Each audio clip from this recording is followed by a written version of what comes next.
सकाळपासून आपण धुळे आणि अहमदनगरपालिकेच्या निवडणुकांबद्दलचे अपडेट जाणून घेतोय, पण त्यामध्ये एक महत्त्वाची बातमी येऊन लागली। त्याच बातमीने आपण सुरुवात करूयात। मराठा आरक्षणाविरोधात याचिकाकर्ते जे आहेत वकील गुणरत्न सदावर्ते यांना मुंबई उच्च न्यायालयाच्या बाहेर मारहाण करण्यात आली। एक मराठा लाख मराठाच्या घोषणा देत एका व्यक्तीने त्यांना मारहाण केली। वैजनाथ पाटील असं या मारहाण केलेल्या तरुणाचं नाव आहे। हा तरुण संभाजी ब्रिगेडचा कार्यकर्ता असल्याचं कळतंय। मुंबईतल्या आझाद मैदानात सुरू असलेल्या मराठा आंदोलनातही तो सहभागी होता।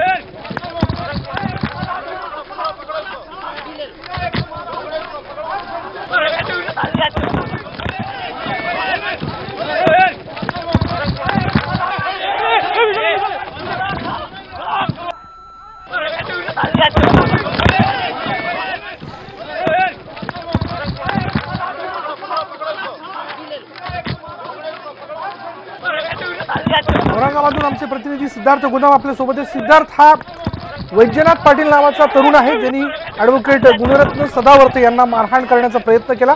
त्यावेळी तो घोषणा देत होता एक मराठा लाख मराठा। काय कोणी याबद्दल माहिती देत आहे? एकंदरीतच हा जो हल्ला झालेला आहे याविषयी बोलण्यासाठी माझ्यासोबत ज्यांनी मराठा क्रांती मोर्चाची सुरुवात केलेली ते सुरुवातीचे कार्यकर्ते माझ्यासोबत आहेत। रवींद्र काळे पाटील आहे, रमेश केरे पाटील आहे आणि ज्या मुलांनी सदावर्ते यांच्यावर हल्ला केला ते आप्पासाहेब कुडेकर यांच्या गावचे, त्या मुलाला हे ओळखतात, त्याबद्दल ते पूर्ण माहिती देणार आहेत। रवींद्र काळे पाटील, एकंदरीतच काय म्हणाल तुम्ही या हल्ल्याबद्दल? निश्चितच असा कुणीही हल्ला करू नये। मला तरी वाटतं मराठा तरुणांनी आपला संयम सोडू नये ही विनंती मी, हे असं आव्हान आणि विनंती मी करणारच आहे। परंतु हे सगळं बघत असताना आपण बघितलं असेल की त्या मुलांनी हल्ला केलेला नाही। प्रथमदर्शी असं लक्षात येतं आहे की निश्चितच त्या मुलांनी त्यांना प्रश्न विचारला होता, पण प्रश्न विचारत असताना त्यांच्यासोबत असणारी जी वकिलांचा चमू होता त्यांनी अचानक त्याच्यावर एकदम हमला करून त्या मुलाला उलट त्यांनी मारहाण केलेली आहे। तर आमची कायद्याच्या सर्व त्या संबंधित पोलीस स्टेशन असेल, म्हणजे आझाद मैदान पोलीस स्टेशन आहे, तिथे वाखारे साहेब आहेत, त्यांना आम्ही स्पष्ट विनंती करणार आहे की त्याची क्रॉस कंप्लेंट घेण्यात यावी आणि संबंधित त्या ठिकाणी ज्या कोणी लोकांनी तिथं मारहाण केलेली आहे। मला सांगा, ॲडव्होकेट सदावर्ते हे कोर्टामध्ये जातात ते कशाला जातात? न्याय मागण्यासाठी, दाद मागण्यासाठी किंवा त्यांचं म्हणणं मांडण्यासाठी जातात ना। मग एवढा फौज फाटा घेऊन जाण्याची त्यांना गरज काय होती? निश्चितच ही खूप मोठी शंका आहे। आपण पाहिलं असेल वकीलच नाही तर सर्वसामान्य मुलंसुद्धा त्यांच्या सोबत आजूबाजूला उभा दिसतात आणि त्या पोराला मारहाण करताना दिसतात। म्हणजे विचार करण्याची गोष्ट आहे। त्या वकिलांचा आणि त्या आजूबाजूच्या सर्व वर्तींचा आम्ही या ठिकाणी जाहीर निषेध करतो आणि पुन्हा एकदा मराठा समाजाला, मराठा तरुणांना आम्ही आवाहन करतो की कायदेशीर लढाई आपली परिपक्व चालू आहे आणि कोणीही डिस्टर्ब होऊ नये आणि असं उद्विग्न होऊन असं कुठलंही पाऊल आपण उचलू नये। आपण कायद्यानुसार लढाईला सज्ज आहोत। मराठा क्रांती ठोक मोर्चाचे समन्वयक रमेश केरे पाटील, काय म्हणाल तुम्ही एकंदरीतच या प्रकाराबद्दल? नाही, ह्या गोष्टीचं तर आम्ही समर्थन करणार नाही। पण गेल्या कित्येक दिवसापासून या महाराष्ट्रामध्ये मराठा क्रांती मोर्चा असेल, मराठा क्रांती ठोक मोर्चा असेल, लाखोनी करोडोच्या संख्येने मराठा बांधव या मोर्चामध्ये सामील झाले आणि आज तरुणांमध्ये थोडीशी खतखत आहे। आज आपल्या युवकांनी जे केलं ते असं तरी करायला नसतं पाहिजे। पण माझी एक आपल्या माध्यमातून एक विनंती आहे। मी तुला थांबवतोय। आपल्याबरोबर आपला प्रतिनिधी विवेक कुलकर्णी आहे, त्याच्याकडे आपण पुन्हा एकदा जाणार आहोत। विवेक, आता या घटनेनंतर कोर्टाबाहेर काय स्थिती आहे? सचिन, मी रेडी आहे। काही वेळापूर्वीच गुणरत्न सदावर्ते हे खरं तर कोर्टाच्या बाहेर आले होते। त्या ठिकाणी आपण जर पाहिलं तर हायकोर्टाचं एक प्रवेशद्वार आहे आणि तिथे गुणरत्न सदावर्ते हे पोलिसांच्या सोबत आलेले होते, पण पोलिसांनी मात्र त्यांना प्रसारमाध्यमांशी बोलण्यास मनाई केलेली आहे। गुणरत्न सदावर्ते हे स्वतः पोलिसांशी बोलण्याशी प्रसारमाध्यमांशी बोलण्यास उत्सुक आहेत, मात्र पोलिसांनी त्यांना बोलण्याची मनाई केलेली आहे। मुंबई हायकोर्टाने आता आदेश दिलेले आहेत की गुणरत्न सदावर्ते यांना संरक्षण देण्यात यावं।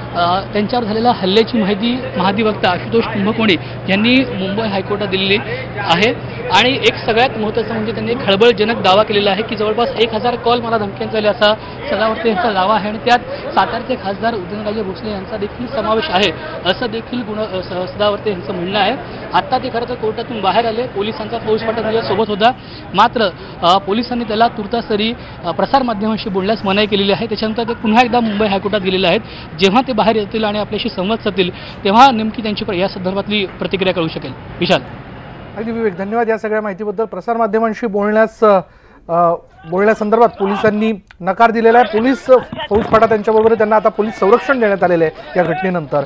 आणि आता पाहूयात आणखीन काय याबद्दल प्रतिक्रिया उमटतात। पण याविषयी बोलण्याकरता मराठा क्रांती मोर्चाचे काही नेते औरंगाबादहून आपल्यासोबत आहेत। रमेश केरे पाटील, रवींद्र काळे पाटील, सिद्धार्थ गोदामकडे आपण पुन्हा एकदा जाऊयात। सिद्धार्थ, आपण चर्चा करत होतो या घटनेबद्दल, एकूण त्यांचं काय म्हणणं आहे?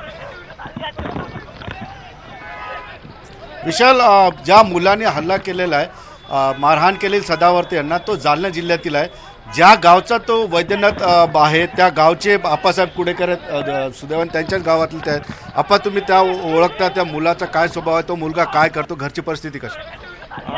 त्याचं मीडियाला जे नाव येत आहे वैद्यनाथ, त्याचं वैद्यनाथ नाव नसून वैजीनाथ प्रभाकर मुकणे म्हणून त्याचं नाव आहे। त्याचं वय वर्ष 28 वर्षे। तो गावातून 2 महिने झाले तो पुण्याला नोकरीच्या शोधामध्ये गेला। मराठा आरक्षण मिळाल्यानंतर तो अत्यंत खुश होता।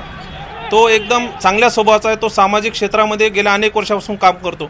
तो माझ्यासोबत देखील अखिल भारतीय छावा संघटनेमध्ये त्यांनी काम केलं। त्यानंतर आज तो संभाजीनगरमध्ये काम करतोय। तो मुरमा येथील जे तीर्थापुरीच्या बाजूला गाव आहे, जे घनसावंगी तालुक्यात गाव आहे, ते मुरमा येथील रहिवासी आहे। त्याच्या घरी कुठेही जमीन नाही, त्याला 1 गुंठा देखील जमीन नाही। त्याचे वडील दुसरीकडे नोकरीला म्हणजे कामाला सालगडी म्हणून त्याचे वडील काम करतात। त्यांनी सासऱ्याने मधल्या काळात मदत केली, कारण तो अत्यंत हालाकीचे जीवन जगत असताना, आणि तो उच्च शिक्षित तरुण आहे। त्यामुळे त्यांनी जो हल्ला केलेला आपण जे म्हणतात, तर माझं तर प्रथमदर्शनी हल्ला न करता वकील मंडळीने त्याला मारलेलं, कारण तो तशा स्वभावाचा तो विद्यार्थी किंवा तो तरुण नाही आहे। त्यामुळं सर्वच गावाकडील आज मंडळी सारी एक हळहळ व्यक्त करतात की या आरक्षण मिळाल्यानंतर नोकरीच्या आम्हाला त्याला नोकरी मिळायला पाहिजे होती, आणि ती नोकरी कुठेतरी आपल्यापासून हिरावली जाईल। आरक्षण जर सदावर्तेने कोर्टात याचिका दाखल केल्यामुळे हे आरक्षण कुठेतरी आपलं स्थगिती मिळेल, या नैराश्याच्या भावनेतून त्यांनी तिथं सदावर्तेला जॉब विचारण्याचा त्यांनी प्रयत्न केला असावा। एकंदरीतच आणखी कार्यकर्ते रवींद्र काळे पाटील, काय तुम्ही तरुणांना समजावाल अशा पद्धतीच्या घटना व्हायला नाही पाहिजे? अजिबात नाही। तरुणांना वारंवार आम्ही तेच आवाहन करतोय की आता न्यायालयीन लढाईसाठी आपण सज्ज आहोत। मित्रांनो, बांधवांनो, भगिनींनो, मी आपल्याला विनंती करतो वारंवार, कारण आपण बाय प्रोसिजर म्हणजे राज्य मागासवर्गीय आयोग समिती या सगळ्याच्या माध्यमातून आपल्याला आलेलो आहोत। काही गुणांकन आपल्याला त्या ठिकाणी भेटलेले, आपलं मागासलेलं पण सिद्ध झालेलं आहे। कुणीही वकील असो की कुणी काय असो, कायद्याच्या बाहेर जाऊन कुणीही आपल्या आरक्षणाला चॅलेंज करू शकणार नाही। मी आपल्याला ग्वाही देतो की आपलं आरक्षण हे टिकणारं आरक्षण आहे। आपण संपूर्ण प्रक्रिया पूर्ण करून या आरक्षणामध्ये आलेलो आहोत। या सवलती आपल्याला मिळालेल्या आहे। या पुढचाही लढा आपल्याला न्यायालयीन लढा आहे, यापुढे आपला आहे। आता रस्त्यावरची लढाई राहिलेली नाही आहे, आणि न्यायालयीन लढा परिपक्वपणे आपण लढणार आहोत। त्यामुळे उद्विग्न होऊन अशा कुठल्याही गोष्टी करू नका जेणेकरून कोर्टामध्ये भविष्यात त्या आपल्याला अडचणीच्या ठरतील। केरे पाटील, तुम्हाला असं वाटतं कोर्टातून जर पुन्हा निर्णय झाला आणि भक्कमपणे एक आरक्षण तुम्हाला भेटेल, कोर्टातून ताऊन सुलाखून तो कायदा येईल आणि त्यामुळं कायमचं आणि अधिकचं चांगलं आरक्षण येईल, त्याला कुठलं ऑब्जेक्शन राहणार नाही? नक्कीच आम्हाला कोर्टावरती भरोसा आहे।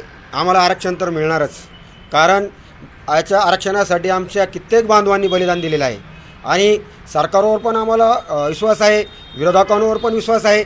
आरक्षण तर आम्हाला नक्की मिळणार, आणि आरक्षण ते आमच्या हक्कच आहे, आणि ते आम्ही घेतल्याशिवाय राहणार नाही। निश्चितच या ठिकाणी मराठा क्रांती समन्वयकांनी एक आवाहन केलं मराठा समाजातील तरुणांना, अशा पद्धतीच्या गोष्टी घडू नये असं त्यांनी नम्रपणे विनंती केलेली आहे, आणि कोर्टानंतर जे काय आरक्षण मिळणार आहे ते मिळणारच आहे अशा पद्धतीचा विश्वास त्यांनी विशाल या ठिकाणी जो व्यक्त केलेला आहे। विशाल, धन्यवाद सिद्धार्थ या सगळ्या चर्चेबद्दल। मराठा तरुणांनी हिंसक होऊ नये। मराठा आरक्षणाच्या विरोधात भलेही न्यायालयात याचिका दाखल झालेली असली तरी आरक्षण हे निश्चितपणे आपल्याला मिळणार, अशा प्रकारचं आवाहन, शांतता राखण्याचं आवाहन मराठा क्रांती मोर्चाच्या वतीने त्या क्रांती मोर्चाच्या नेत्यांनी केलेलं आहे।